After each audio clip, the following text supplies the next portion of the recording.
Previously on ALC201. Oh.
Howdy. If you didn't know what the hell I was doing just then, you need to watch Black Mirror. Welcome to the last meLecture of 2014. We're at the very end, and I'd like to start this video with a brief story. It takes place in the small country town of Kyneton, halfway between Bendigo and Melbourne for those who don't know, or close to Castlemaine. It's the country town where I grew up. And I remember the very first job, apart from a small sweeping up around Dad's timber yard job that I had, my very first job was at Crazy Prices, a discount variety store, which soon became Golo and then turned over, I believe, a few years later to what is now Chicken Feed. But nonetheless, this was my first job, and it was then, starting off in my first job, that my dad gave me the very best advice that I've ever been given about working. And he said, look busy. And he told this to my brother and myself. We started work at the same time. We'd just really reached the age where we were legally allowed to work. He said, look busy.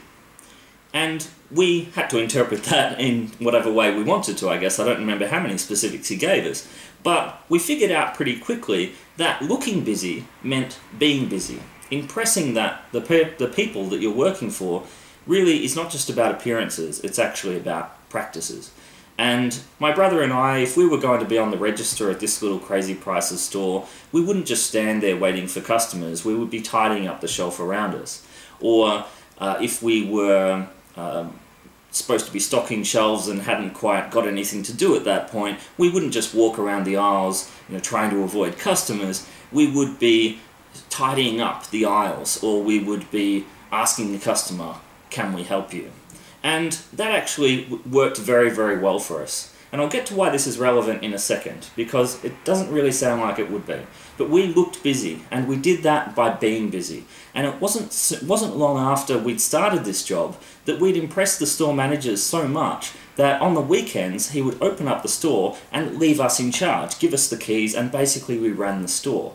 Now, that was against company policy. It was actually, he'd get in a hell of a lot of trouble if he was probably found out, and it was no doubt kind of exploitative that we were doing that for him and not getting paid for that kind of job, but it was actually a great experience for us, and I'm not recommending that as a practice. But we looked busy by being busy. And it was only a couple of weeks ago when I reflected on that. I don't know how it came to mind, and it's actually what this whole unit is kind of about. It's encouraging you to look busy by being busy. What will you do after this unit's done? Will you maintain your Twitter profile? Will you try to expand your following? What about your blog? Will you blog again, or will you maintain it, or will you just let it go by the wayside? Will you let it die? And often having stuff up there with our names on it that's really not active is worse than having nothing at all. So maybe you'd be better off deleting it if you're not going to continue it. But obviously I have a strong recommendation that you do. What about videos? Will you enhance your ability making videos? Remember, I've only been doing this myself for about 16 to 17 months, making these digitally edited videos.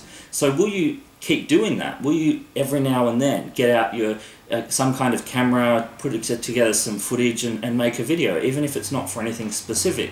And it's an important question, because when you come to a job interview, let's say 2 or 3 years down the line, will you use as part of your e-portfolio your Module 2 exercise, the video you've just made now, and will the person on the interview panel say, really, is that the only thing you've made in the last 2.5 years? So it's really important questions, but basically if I was to sum up the best advice I can possibly give you from this unit, and it comes from my dad and it's worked for me, and I'll tell you one other way that it's worked for me actually before I sum it up, is that last week David Gauntlet, one of the 2 founding scholars who founded this whole idea of Media Studies 2.0. You'll remember in the very first meLecture, I was actually quoting David Gauntlet's Kindle book and one of his other books as well, actually, for this ideas, this participating creation, collaboration.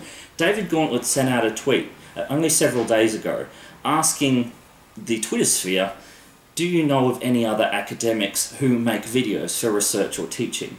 And he was actually surprised. He got no reply straight away, and he actually tweeted again and again. And he said, I'm really surprised. This is the first time I've asked a question. No one's actually answered it. Now, one of my students, David Gauntlet, said he thought everyone made videos, every academic. One of my students, and thanks to Marianne for doing this, actually tweeted David Gauntlet, who she was obviously following back, and said, Adam Brown makes videos for students. And so he looked up my YouTube channel, and David Gauntlet now knows the videos that his ideas have indirectly influenced the creation of. He knows my YouTube playlist, and he shared the link, and he said, gosh, so many videos. And without really even knowing I was doing it, I have looked busy by being busy, and I'm visible in that way. And so to sum up the whole message, if you only take one thing from this unit, and the importance, the potential value of digital media, it's to look busy by being busy, and in doing so, you can be visible. Now that the unit is drawing to a close, it's up to you to decide what to do with your online personas. At some point, Virtual Tiff will go through the list of people she's following and unfollow those who are not active as we prepare for a new round of ALC201 next year. I'm not trying to give a warning or be rude in saying that, it's just what happens in the Twitter sphere, and you know that through your own use of social media. You might not wish to continue following us either, and that is perfectly fine.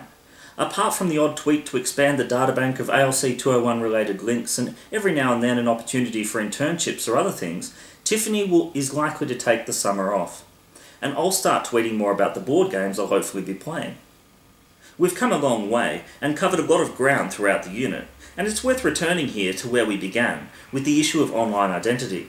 And to dwell on this topic briefly, I kept aside a small section of my conversation with Danielle Christmas on the issue of participation and anonymity. It's a fascinating, it's so little discussed. The internet has created a way in which, so many of the things we say and do can be cloaked in varying degrees of anonymity.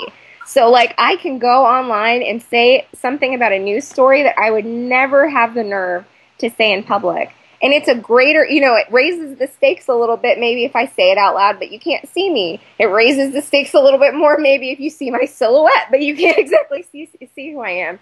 So that's interesting. I think that the generation that's been coming up, because even on Facebook, they're putting on, they're doing kind of what I did when Facebook was first coming out and I was young enough to have no common sense. Here's my 6-pack of beer, I'm going to take a picture. But I wasn't on Facebook saying things that were so high stakes.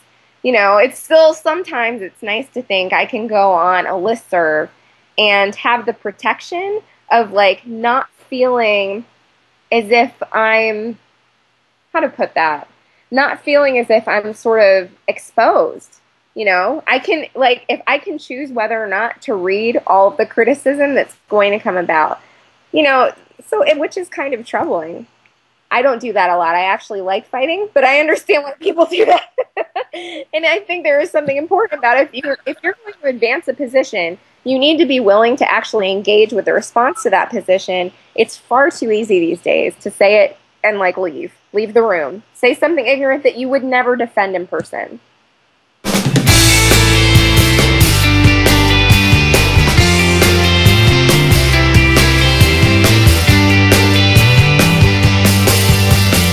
This week's video of the week is Centurions, and I'm taking over because I'm sick of Adam taking an hour to make a 45-second video clip. Seriously, dude, it's not that hard. And making you hold the iPad up for that long is just cruel and unusual.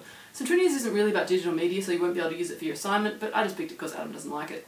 It's about a girls' boarding school where the only rules are express yourself freely and use correct grammar. No wonder I like it. It features the heist of the century, an almost fatal hockey match, and Colin Firth getting on with Rupert Everett, just like any other boarding school really. Check it out.